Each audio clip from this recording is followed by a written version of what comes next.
Here we present the risk associated with the new generation of energy carriers as hydrogen and ammonia. In the introduction, we speak about the energy transition and about the energy vectors. What is the role of the energy transition? The energy transition reduces the greenhouse gas emissions, primarily the CO2, from the combustion of fossil fuels. It promotes the renewable energy in electricity generations and other energy sectors. It improves the energy efficiency of buildings, industry and transportations, and achieve energy independence and reduce the dependence of imported fossil fuels by developing local energy sources. Energy carriers are means of transporting, storing and converting energy from one form to another.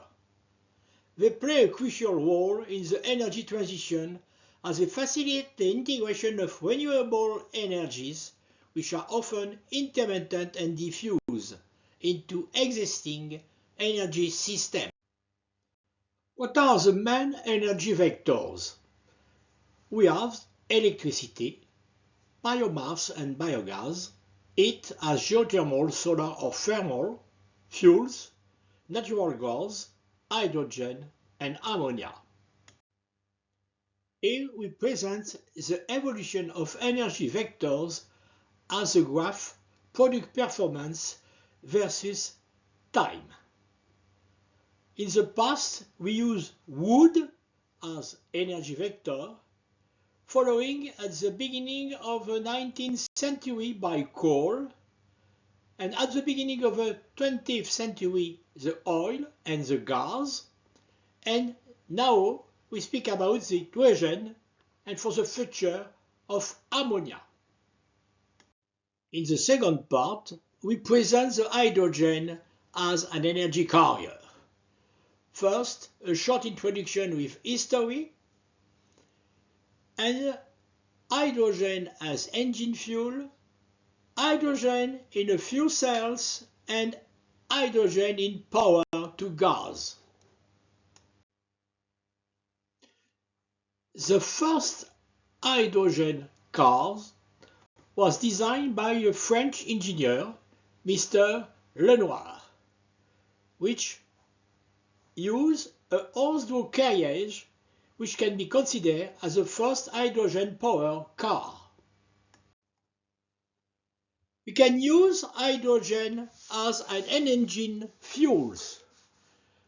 Hydrogen has high auto-ignition temperature, which is about 858 kelvins, but require an initiation source as a spark plug, glow plug or pilot diesel. Pilot diesel creates a high temperature environment to facilitate hydrogen ignitions and promote robust ignition with multiple ignition sites and enhanced flame propagations, provide operational flexibility, adjustable fuel ratio. Previously, it was limited to understandings into high-pressure hydrogen jet and dual fuel combustion process under engine conditions. Our challenge is to use low energy density, which require pressure fuel storage system, and also the problem of hydrogen embrittlement and the safety concerns in storage and supply system. Here we have two pictures. The first explains the glow plug assisted ignitions, and the second the dual fuel ignitions with a measure of diesel and hydrogen jet.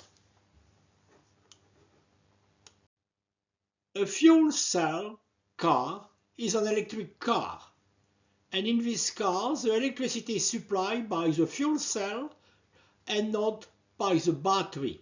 They are the source of energy in domestic applications, and particularly in the P2G, the power to gas approach. Here we have an example of a gas supply for homes which has been found in France, and the hydrogen content fluctuates but never exceeds 20% of volume and depends of country. Ammonia is a new energy carrier. It can be used as fuel for fuel cell, turbine, steam turbines, Via-Roy, and internal combustion engine. This latter can be powered by ammonia. Ammonia in fuel cell can be also used for cars. Ammonia can be used directly in internal combustion engine as a fuel. The main applications are for ships. Cars are generally powered by fuel cell, but it can be also directly by internal combustions. Ammonia is used in internal combustion engine. Ammonia-hydrogen mixture can be used in internal combustion engine, and also based on their design principle, new concepts such as homogeneous charge compression ignitions are developed for engine. Ammonia is used also as an alternative fuel. It can be used directly in internal combustion engine as a fuel. Due to its narrow ignition range, 16 to 25% volume in air, and considerably high ignition temperature, it requires a very high compression ratio. The amount of CO2 produced when using ammonia is reduced compared to conventional energy source. An additional advantage of using ammonia as a direct fuel that it inhibits the nitrogen oxide formations. Auto-ignition can be also achieved using ammonia when enhanced ignition and combustion compression. This is an example of a direct ammonia fuel cell. Like a normal fuel cell, there is anode and cathode. Ammonia is on anode and oxygen is on cathode. And the hydroxyl ion has a flux which are going from cathode to anode, and the electron produce electricity which can be used to power an electrical motor. An electrical car powered by ammonia consists of a fuel cell, a battery to stock the electricity, an ammonia tank, an electric engine, and the fuel tank neck. There is two major ammonia fuel cells. The first is the proton exchange membrane fuel cells and alkaline fuel cells, which can be only use hydrogen as fuel, so no fuel comparison or selection is necessary or possible.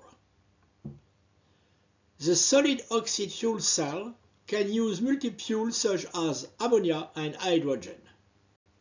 Currently, one or more of the fuel cell types considered have lower power density and are significantly more expensive than internal combustion. Energy carrier, hydrogen and ammonia, and we compare the boiling temperature, the specific energy density, and the dangerosity. When comparing hydrogen and ammonia, we note that the major difference in the melting and boiling temperature, which is considerably lower for hydrogen, which is a disadvantage because it costs to cool at so high temperature. But the other advantage of the hydrogen is based on the energy density, which is 10 times those of ammonia. You can see that the temperature of self-inflammation is lower in hydrogen, and the explosivity limit in air is considerably larger for hydrogen. What are the chemical characteristics of power to X options? Energy density is a key technical criterion for energy storage. Energy density includes both the energy stored per unit mass and per unit volume of the energy storage medium.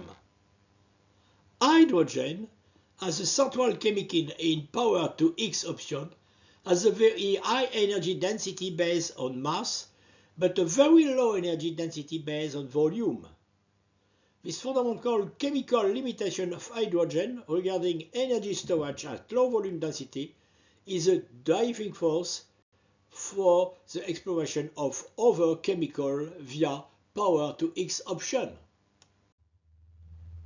We can compare the advantage of the disadvantage of hydrogen and ammonia in this graph flammability function of health hazard. And you can see that the hydrogen has no consequence on health, but at a very high flammability. If you look for ammonia, which is here, you can see it has a strong effect on health, but lower flammability. What are the lethal risks related to hydrogen? We can consider two cases, high flow rate and low flow rate. For high flow rate, a threshold thermal intensity level is considered to be associated with 1% mortality rate for people exposed for 30 seconds before reaching shelter. The value of 15 kg by square meter was therefore adopted as a thermal intensity threshold for the design of the thermal radiation hazard zone. The second case, for low flow rate, another pressure level is considered to be associated with a 1% fatality rate for exposed individuals. The overpressure threshold for designing the explosion hazard zone is 21.3 kPa. Now we consider the ammonia danger.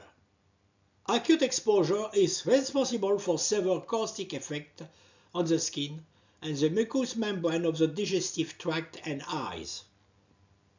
In case of repeated exposure, respiratory impairment may be observed, chronic inflammation of the upper respiratory tract and ventilatory disorder.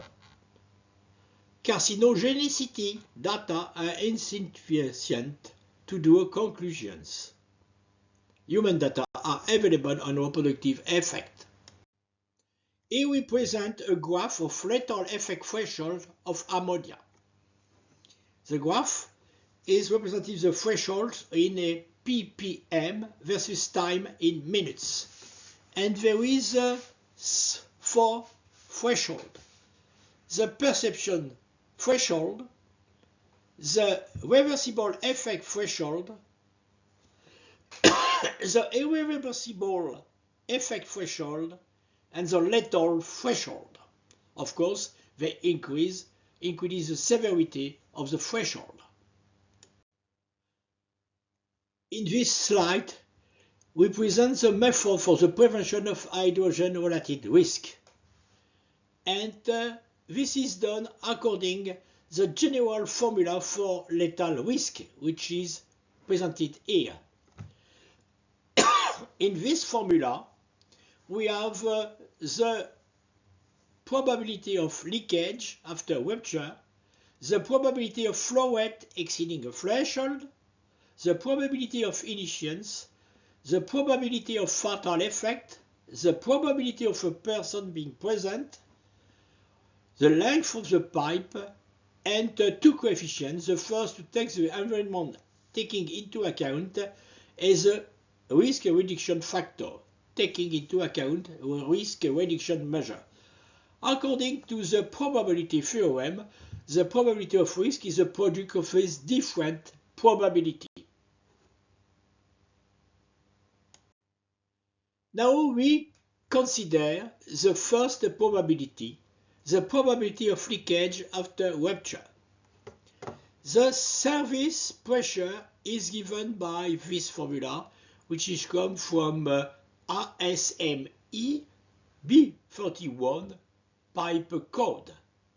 In this formula, S is the allowable membrane stress, E the weld joint efficiency, MR is the mechanical corrections, YB31 is the coefficient from the ASTM B41 Chrome, S subscript Y is the guarantee yield strength, F0 is the design factor.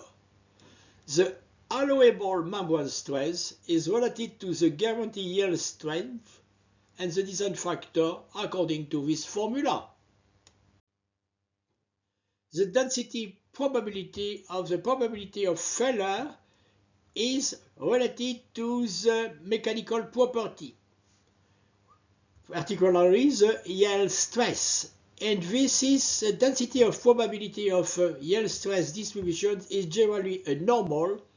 Therefore, the probability density of the maximum allowable operating pressure follow also the normal distributions, as you can see in this graph. The probability of a flow rate greater than a threshold is given as follows. For the risk equation, and based on the leak rate greater than 16 kg per second, a probability of flow rate less than 100 kg per second is taken as equal unit. And the size of the breach which governs the flow rate is obtained by the cryptic opening angle fracture criterion. The flow rate is computed with these equations, where Q is the leak flow rate in kilogram per second, P is internal pressure in Pascal, S is the crack surface area in square meter, capital M is the molar mass of hydrogen in kilogram per mole, G is ideal gas constant, T is the gas temperature in the pipe, P subscript 0 is equal to the atmospheric pressure in Pascal, and N is the adiabatic coefficient of hydrogen, 1.4. The probability of ignition is given according to the Bevy code. This probability of ignition depends on flow rate, and there is 3 levels. Less than 10 kg per second, the probability of ignition is low, 0.2. If the flow rate is in the range 10-100 kg per second, the probability of ignition is taken as 0.5, and if the flow rate is greater than 100 kg per second, the probability of ignition is taken according to 0.7. Therefore, the probability of fatal effect depends on the heat flow. The heat flow is given by this formula. In this formula, Q is the heat flux in watt per square meter, gamma is the radiant coefficient, tau is the atmospheric transmittivity, Q is the leakage rate, which is given by the size of the breach, H subscript C is the heat of combustion, and R is the radial distance between the fire and the location of interest. The probability of death due to thermal effect can be estimated using a probit function. The probability of death has been proposed by Tsao and Perry according to this formula. In this formula, Q is the heat flux, T is the exposure time in seconds, and the probit value for the fatal thermal effect is 3.23. Therefore, the probability of death, which is given by this formula, is equal to 0.0.4. The probability of the presence of person depends on the area, and the code distinguishes three areas: rural area, where the probability of presence is 0.1, the peri-urban area, where the probability of presence of a person is 0.5, and the urban area, when you are sure to the presence of a person and the probability is equal to unit. A summary of the result of the equation of risk are given in the following table. The formula is given here, and we consider a probability of risk of 1 over 10 to the power 5. This value is a conventional value generally used to evaluate the risk of a pipe. This is for different time, 1 year, 10 years or 50 years, and for a conventional length of pipeline of 100 km. Here we consider the coefficient of reduction of risk equal to 1, the probability of ignition is 0.5, and the probability of lethal effect is 0.04, and the probability of the presence of a person depends on the area, rural, peri-urban or urban. Therefore, the probability of risk is 10 to minus 4 for rural area until 10 to minus 6 for urban area. We can compute the admissible operating pressure in MPa and subsequently the design factor, which is equal to 0.8 for rural area and 0.7 for peri-urban and urban area. In 6, we look for the seismic risk associated with the transport of hydrogen or ammonia.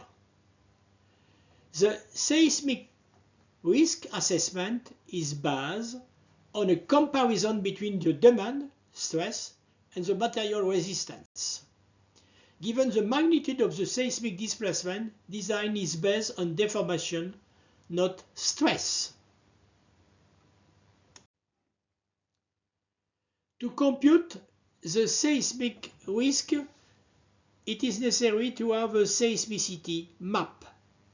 We use in the following the seismicity map of France, which is given by a national agency. And in this map there is 5 seismicity area: very low, low, moderate, average, and strong. And in the following, we compute the seismicity risk for low seismicity zone, specifically zone 5. It is necessary to know the seismic distributions. Generally, the seismic distribution of each zone is represented by the Gutenberg-Richter statistical distributions. In this formula, n is a number of earthquakes with an amplitude greater than m on the Richter scale. This value is given in a logarithmic scale, and we use also in the following the delta parameter, which is defined here, and the alpha parameter, also defined in this slide.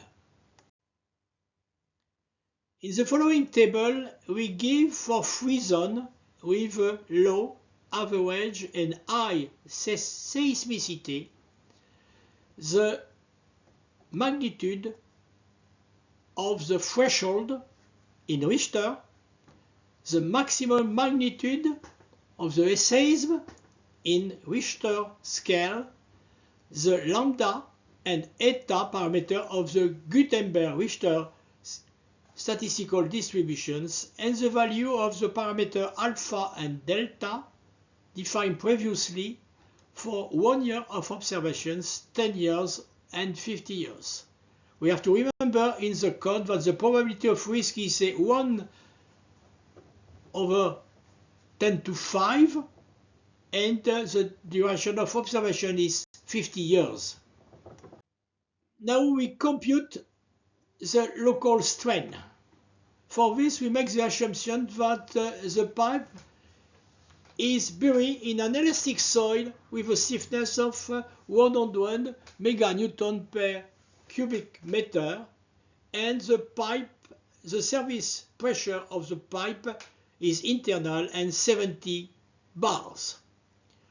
The pipe is considered as on elastic foundations with displacement delta.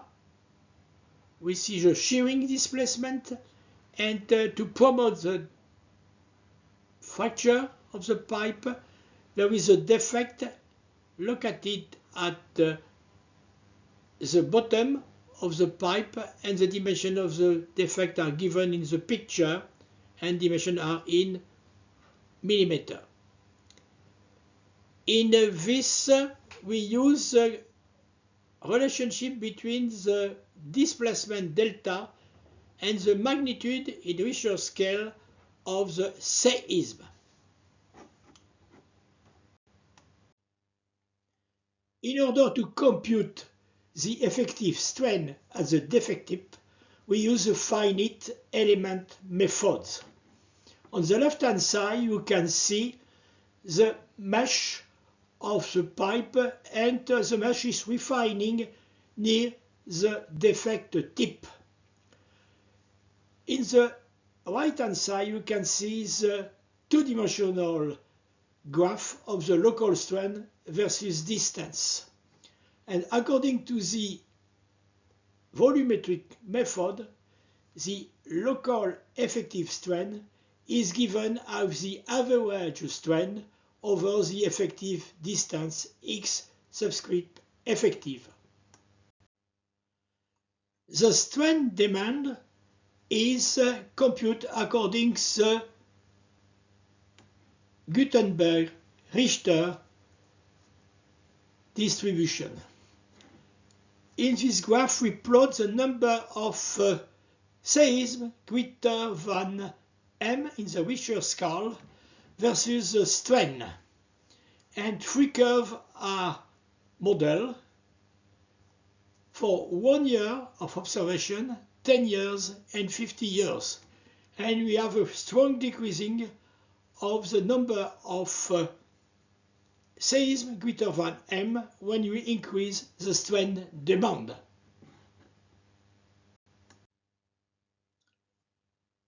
The finite element computing is made with the true stress and strain graph. In this graph you can see for the X60 steel, which is a pipe steel, the stress-strain behavior with hydrogen embrittlement and without, and we can notice that there is a few modifications of the yield stress and ultimate strength when hydrogen embrittlement occurs, but the strain resistance at failure is strongly reduced with hydrogen embrittlement. The strain resistance distribution is plotted in a graph probability of strain density versus the value of the strain. And of course, for material, the mechanical properties are distributed according to normal distributions, and here we have plotted the corrected strain resistance distributions according to the Xu and Verbicki strain criteria to take into account the hydrostatic stress and the loaded angle. And you can see a shift of the strain resistance distributions, which indicate that this distribution is less after hydrogen embrittlement. The failure probability is therefore obtained by superimpose the resistance distributions and the demand distributions. The demand distributions is given by these strongly decreasing functions according to the Gutenberg and Richter distributions, and the demand and the resistance distributions is plotted according to normal law. The failure probability is given by the shaded area under the two distributions. The previous graph indicates that the limit state functions J is the difference between the resistance R and the demand D. The failure probability is therefore the Laplace functions of a probability that the resistance is less than the demand, and it is the integral of the probability density of resistance less than the demand. The reliability index beta subscript c is given by the Laplace functions, where the limit state functions is less than the minus reliability index beta subscript c. We have to compare the obtained reliability index with the recommended value of the reliability index given by code. In the code, we have three classes of reliability, 1, 2, 3, and we have a value which depends on the reference period. The minimum value of index is less than for a longer period than the shorter period, and you have this value are between 5.2 to 4.2 for the different class for a reference period of 1 year. In the following table, we present the results. The results are divided in two parts, without hydrogen embrittlement and with hydrogen embrittlement, and are given for 3 reference periods, 1 year, 10 years, and 50 years. We have the reliability index value and the associated probability of failure. We note that the reliability index decreases after hydrogen embrittlement and decreases when you increase the reference period.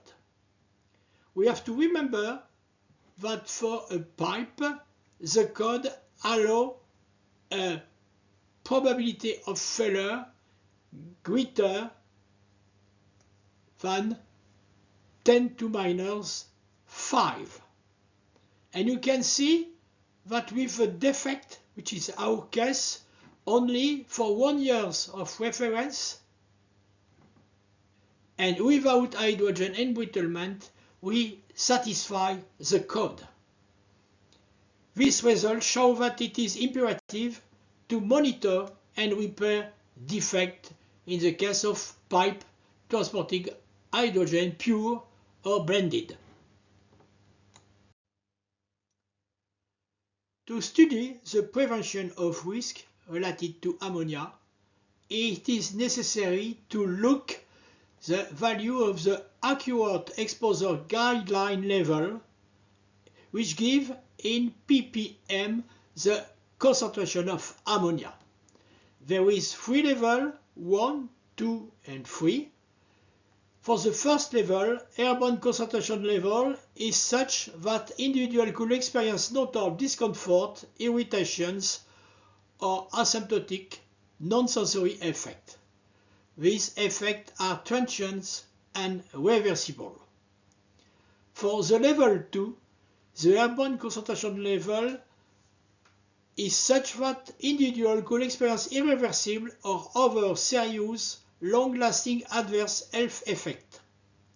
And finally, the level 3, The airborne concentration level is such that individuals could experience life-threatening health and or death. For the prevention of risk related to ammonia, we have to look carefully to the accurate exposure guideline level in ppm. This level depends on the observation level 1 to 3 and observation time 10 minutes to 8 hours.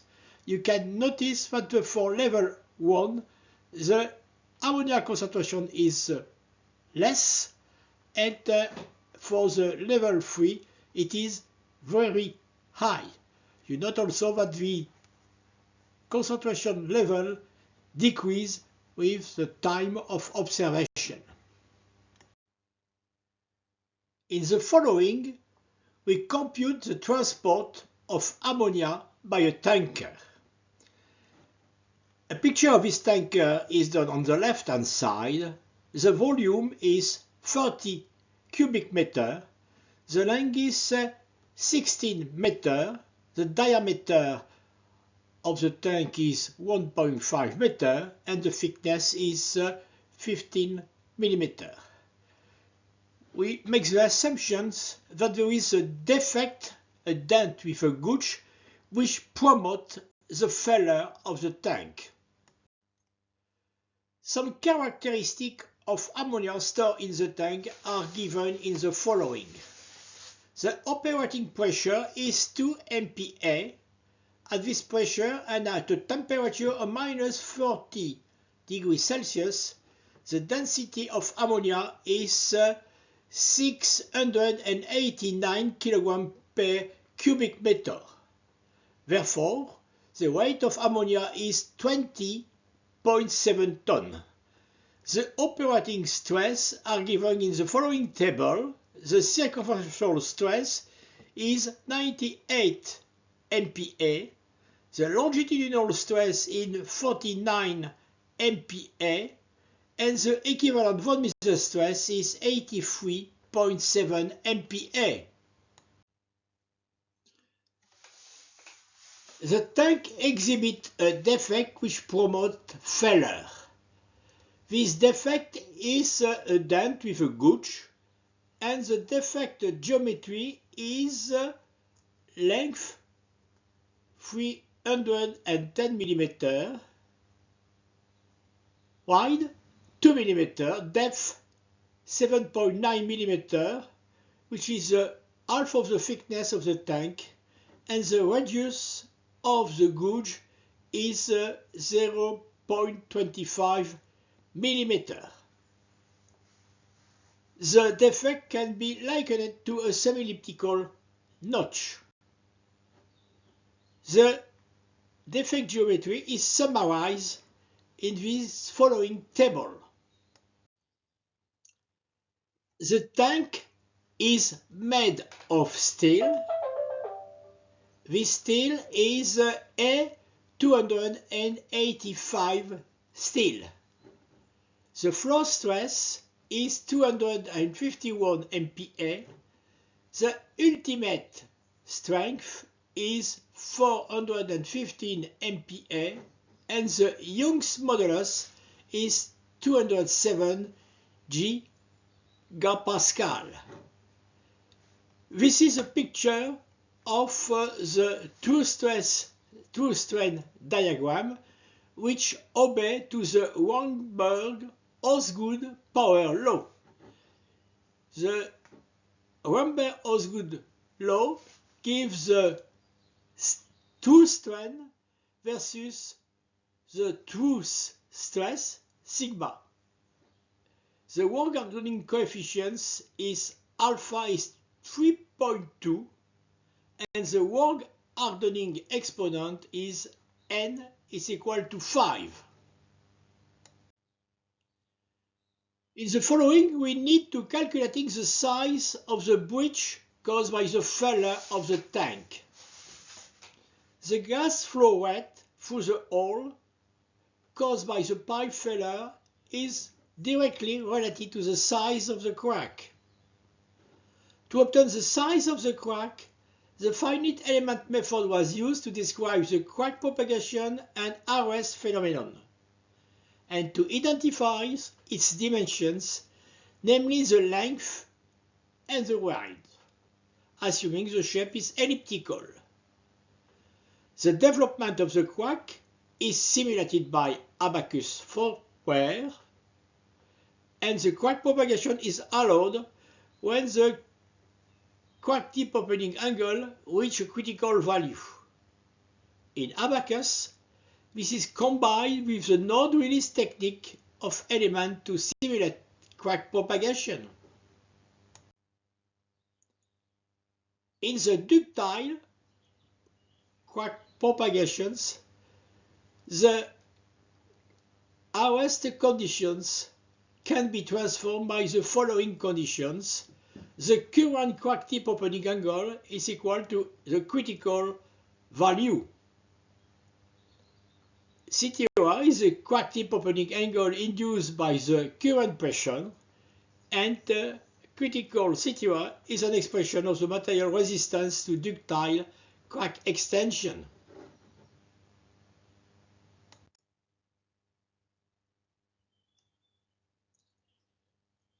To obtain the security length, we use the ALOA software.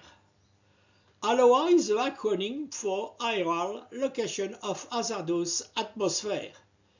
It is a standalone software program developed and supported by the National Oceanic and Atmospheric Administration in collaboration with the Environmental Protection Agency.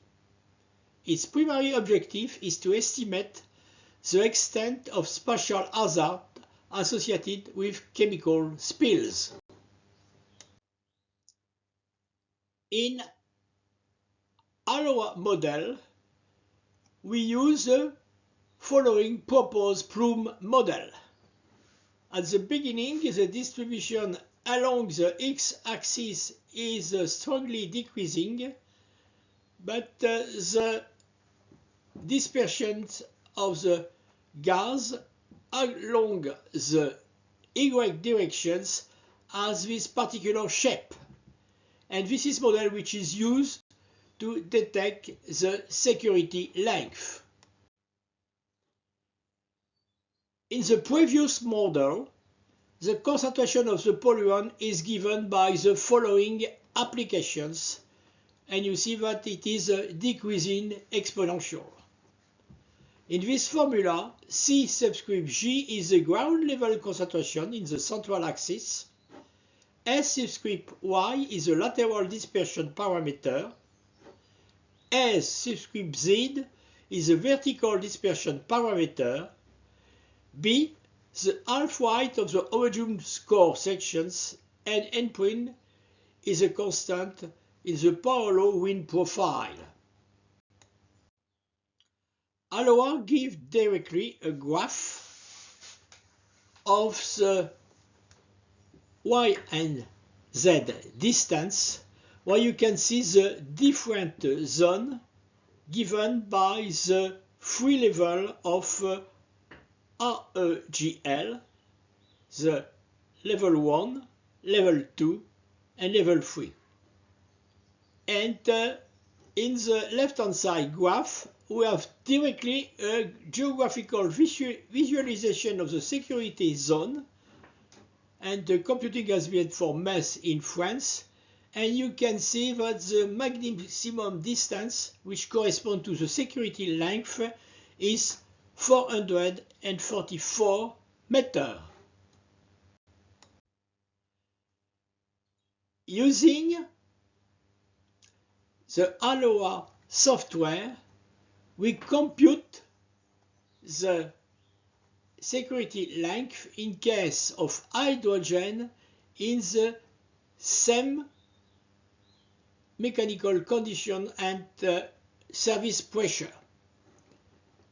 In this case, there is also three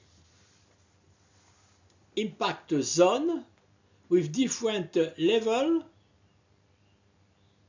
and in this case, you can see that the shape is circular. a geographical situation of the security zone, also for MES, is 1,220 meters. Therefore, we can conclude, according to the security length criterion, that the hydrogen is more dangerous than the ammonia. In conclusions, new energy carriers such as hydrogen or ammonia present lethal risks in their use, risks which are not discussed when discussing the energy transitions. Hydrogen is a gas with a wide flammability range and a very low initiation energy. The risk for hydrogen include burns from a flare effect or from overpressure produced by an explosion. Ammonia is poisonous at low dose. Accurate exposure is responsible for several caustic effects on digestive and ocular mucous membranes. In case of repeated exposure, respiratory impairment may be observed.